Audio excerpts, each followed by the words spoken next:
वाकई मखलूक खुदा ने उनके हाथ चूमे। सादकैन साहब की याददाश्त भी कमाल की थी।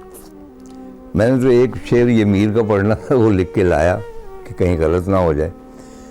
अपनी रुबाइयाँ भी याद थी।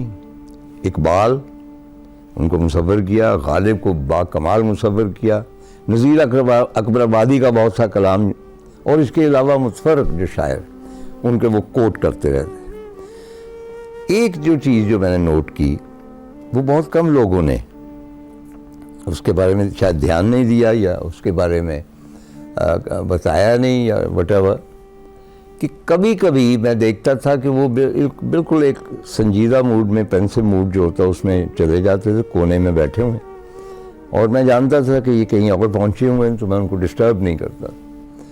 तो पहली मरतबा जब ऐसा हुआ तो ज़रा से बेदार हुए, और अच्छा आप कब से बैठे हुए हैं, यानी वो मेरी मौजूदगी को महसूस ही नहीं उन्होंने किया। वो पता नहीं किस जहान में गुम थे।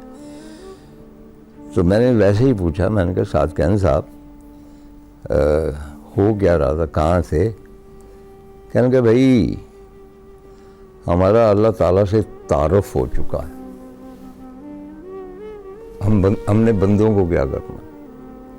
ये अजीब सा फिक्रा था कि उनके यहाँ एक जो फ़कीरी भी थी और सूफियानापन जो था, मिस्टिसिज्म, वो उसका प्रचार नहीं करते थे। लेकिन ये जो डायलॉग था ना, ये इसने मुझे बहुत मुतासर किया कि जब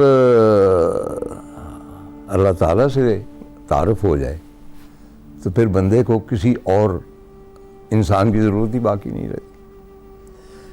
अच्छा, ये उनका मिजाज अलहदा, और मतलब है कि भड़क भी उठते थे, मुश्तइल भी हो जाते थे। इसकी सबसे बड़ी मिसाल जो है वो मैं आपको बताऊं, कि तफसील मैं बाद में बताऊंगा, लेकिन जब आए हैं यहाँ पे पाकिस्तान में तो ऑलरेडी ये बैनुल अक़वामी शोहरत याफ्ता मुसव्विर थे। मसलन पेरिस में बहुत अरसा रहे, और वहाँ मुझे अब तक याद है कि 1969 थी कि शांज़ेलीज़े पे PIA का जो दफ्तर था उसकी पूरी वॉल पे इनका म्यूरल था, वो वहाँ जाके पेंट किया।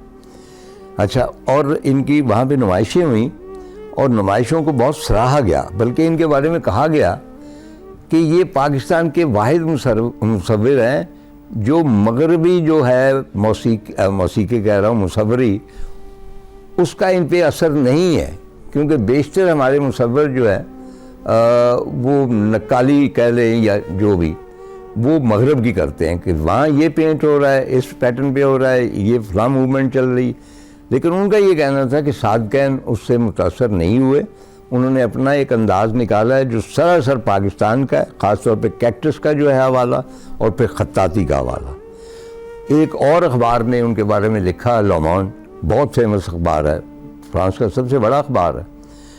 उन्होंने कहा कि भाई, उसने कहा अखबार में लिखा कि सादकैन ये जो पाकिस्तानी मुसव्विर हैं, इनके पास वैरायटी जो है चीज़ों की, एक्सप्रेशन की, वो पिकासो जितनी है। पिकासो में भी वैरायटी बहुत थी, मतलब मुसव्वरी भी करते थे, मुजस्समा साजी भी करते थे, ज़रूफ भी बनाते थे, उसके बाद और कपड़े डिज़ाइन करते थे, हर जगह वो भी पेंट करते थे, और इनका भी यही हाल था। तो उन्हीं दिनों अल्बर्ट काम्यू, बार बार मैं नाम लेता हूँ, हमारे भी किसी ज़माने में बहुत फेवरेट थे, नोबेल प्राइज़ विनर, और फ्रांस के सबसे बड़े अदीब, नावलिस्ट प्लेग था उनका। लेकिन ये उनकी किताब थी द आउटसाइडर, अजनबी या स्ट्रेंजर भी कहलाई वो।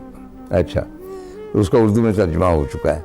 उसका कुछ स्पेशल एडिशन ट्रिब्यूट पेश करने के लिए आना था। उसके लिए जितने भी मुसव्विर थे फ्रांस में जिनकी ख्वाहिश थी, उन्होंने अपने अपने स्केचेज़ और सारा कुछ भेजा, और सादकैन ने भी पार्टिसिपेट किया। और हैरत की बात यह है कि किसी फ्रांसीसी मुसव्विर को ये प्रोजेक्ट नहीं मिला, सादकैन को मिल गया, और सादकैन ने उसको इलस्ट्रेट किया और उसके वो सारे खाके बनाए। और उसके बाद बहुत बड़ी एक दावत हुई वहाँ पे, कंकोड एक इलाका है वहाँ पे, और जिसमें बहुत बिलियनर्स लोग आए और बहुत बड़े बड़े आर्ट क्रिटिक आए। और वहाँ सादकैन साहब कैसे गए, वैसे ही वो पजामा और वो पुरानी सी वो जो एचकन है उसमें बाल बिखराए गए और उनकी बहुत ज़्यादा पजीराई हुई। तो अब देखिए कि वही शख्स पाकिस्तान आता है, बिलीव में कि मुझे ज़्यादा नहीं मालूम था कि इनकी बाहर इतनी पजीराई हो चुकी है। तो उसका रेफरेंस कहाँ से आया कि एक रोज़ मेरा खाका बना रहे थे कोई किसी चैप्टर का, और जैसा कि मैं अर्ज़ कर चुका हूँ कि हमेशा तन्हाई में मैं और वो दोनों होते, और अगर कोई और शख्स आ गया तो फिर वो मौकूफ़ कर देते थे, और मैं दुआएं करता रहता था कि इनकी पेंसिल या बॉल पॉइंट चलता रहे, कोई आ ना जाए, क्योंकि कोई आ गया तो वो वहीं अधूरा रह जाए। तो बना रहे थे तो कहने लगे कि डॉक्टर साहब, वो रख के ना मार्कर कहते हैं, मान मेरे दिल में ख्याल आया है कि कैसी बुलंदी कैसी पस्ती। अच्छा, मुझे समझ ना आया। मैंने कहा कि सादकैन साहब, आपकी क्या मुराद है, क्या कहना चाह रहे? कहने लगे मियाँ, अल्बर्ट कामियो जानते हो, समझते हो अल्बर्ट कामियो कौन थे? मैंने कहा जी हाँ, बहुत बड़े अदीब थे फ्रांस के। तो उनके किताब जो है स्ट्रेंजर, उसके हमने खाके बनाए थे। अब जब खाके बना रहे हैं तो यहाँ पे हम खड़े हुए हैं, खाके बना रहे हैं, और हमारे इस हाथ पे मादाम कामियो मय अरगवानी का गिलास हाथ में थामे खड़ी हैं, और हम उसमें से एक जुरा लेते हैं और खाके बनाते हैं। अब ये हालत है कि मुस्तनसर हुसैन ताड़ के खाके बना रहे हैं। अब पता नहीं उस रोज़ नॉर्मली मैं इस तरह रिएक्ट नहीं करता, लेकिन शायद को बेगम से चपलकश हो गई या हालात को मुआशी ऐसे थे, मैं भी कुछ बिखरा हुआ सा था। तो मैंने कहा कि सादकैन साहब, वैसे जो कैफियत आप पे तारी है ना, वो मुझ में भी तारी है। कहने का क्या मतलब? मैंने कहा वही, कैसी बुलंदी और कैसी पस्ती। कहने लगे आपको क्या हुआ? मैंने कहा एक ज़माना था कि हम अपनी किताब के लिए अब्दुर्रहमान चुगताई से सरवर्क बनवाते थे, और एक ये ज़माना आ गया कि सादकैन से बनवाना पड़ गया। वो जो हाथ में था उनका मार्कर, वो यूं करके उन्हें फेंका। उसके बाद वो जो खाका था इनकम्प्लीट, उसको पकड़ा, उसको फाड़ के फेंक दिया। कहने लगे आप रहे जाट के जाट, ये उनका था। अच्छा, मैं आराम से आ गया, मैं चला आया। बाद में मुझे अफसोस भी हुआ कि सादकैन कह तो दुरुस्त रहे थे ना, एक नोबेल प्राइज़ विनर, बहुत बड़ा अदीब कामियों, और कहाँ हम, उनकी मेहरबानी थी। तो मुझे अफसोस भी हुआ कि ऐसे मैं भी, मुझ में गुस्सा था, ऐसे ही आ गया। मैं सोच रहा था कि किस तरह इसका उनके साथ को माजरत करूं या वटावा। 6-7 रोज़ गुजरे थे, एक दिन उनका फ़ोन आ गया। कहने लगे, जो लाइन उनकी मुझे याद है, तार साहब आपके बगैर दिल नहीं लग रहा, चले आइए। ये लाइन मुझे आप तक, यानी इतने बड़े दिल का बंदा। तो मैं खैर चला गया, फिर उन्होंने वो शुरू कर दी, लेकिन दरमियान में मुस्कुरा के कर, वैसे आप हैं जाट के जाट ही।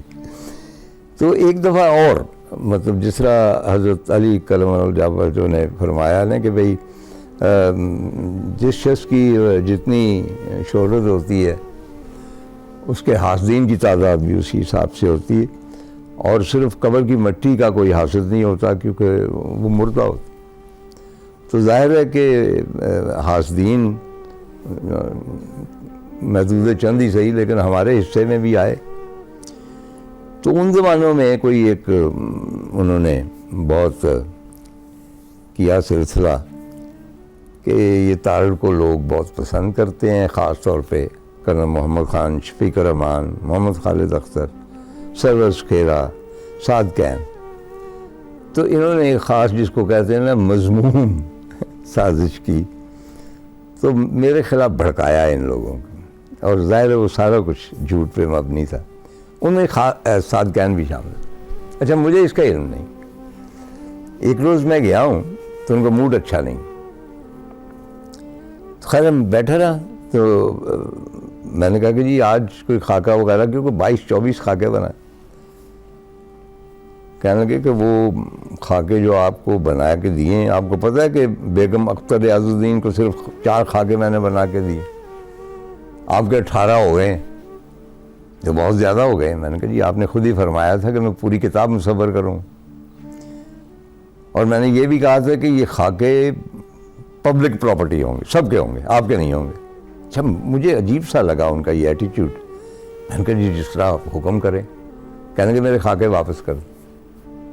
मैं उसी वक्त गया, स्कूटर था मेरे पास, घर गया, वो खाके मैंने किए, जाके मैंने पेश कर दिए। मैंने कहा जी ये क्योंकि आपकी क्रिएशन है और आपकी मेहरबानी कि आपने बनाए, ये आपके। उसके बाद तकरीबन 1 माह तक मैं नहीं गया। मुझे अफसोस भी हुआ कि पता नहीं क्यों, मुझे शक था कि कुछ ना कुछ हुआ है। फाइनली खालिद भट्ट, जो उनके जिनको कोतवाल कहते थे, वो मेरे पास आए। कहने के साथ कैन साहब आपको बुला रहे हैं। मुझे उन्होंने भेजा है और उन्होंने माजरत की है, क्योंकि उन्हें बताया गया था कि तारिर आपके बारे में ये कहता है कि ये मैं उसको खिलाता हूँ, ये पिलाता हूँ, ये करता हूँ, वो करता हूँ। तो उस पर उन्होंने कहा कि भाई ये अजीबोगरीब बातें कर रहा है, तो वो तैश में आ गए। लेकिन अब उनमें से किसी ने कहा कि जी ये तो ऐसी बात नहीं है। तो अब उनको अफसोस हो रहा है। तो मैं वापस गया तो वही खाके उसी तरह ही पड़े हुए थे। कहने लगे यार ये अमानत है आपकी, हमें क्यों दे गए आप, हमें तो दरकार नहीं। और उसके बाद फिर हालात जो है वो नॉर्मल हो गए। आईने ही आईने हैं मेरे दिल में, आईने ही आईने हैं मेरे दिल में, और कौन है आईनों में, तू ही तू है।